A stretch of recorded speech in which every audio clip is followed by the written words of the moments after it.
बर्तन मजते दिन कानते जाइतोगे भतारा घर बर्तन मजते दिन कानते जाइतोगे दिन कानते जाइतोगे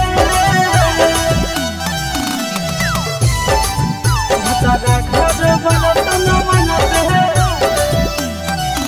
दिन कानते जाइतोगे भतारा घर बर्तन मजते दिन कानते जाइतोगे कोठरी में खुलम खुला चुमा ले तो दूल्हा रे सन भोरे गिरतौला कभी जबा चूल्हा गे हरे कोठरी में खुलम खुला चुमा ले तो दूल्हा रे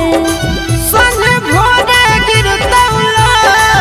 कभी जबा चूल्हा गे सैया सांझे के अइतौ रे उ बिहाने ले जइतौ रे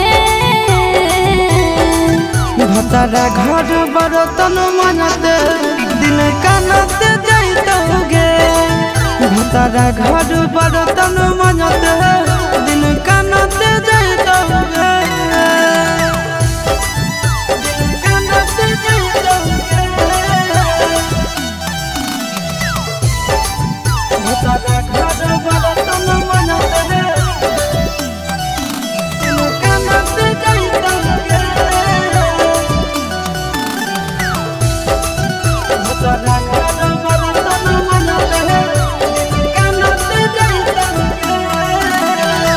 सैया खइतौ फूलल रोटी जोगल हमर कोठी के गरिया देतौ मरिया मरतौ सैया धरतौ झोटी के हरे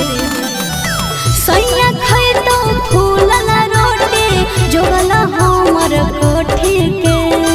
गरिया देतौ मरिया मरतौ सैया धरतौ झोटी के अस्ताना ते जइतौ रे छाती फटाता जइतौ रे भतारा घर बर्तन मजते दिन कानते जाइतोगे भतारा घर बर्तन मजते दिन कानते जाइतोगे भतारा घर बर्तन मजते दिन कानते जाइतोगे भतारा घर बर्तन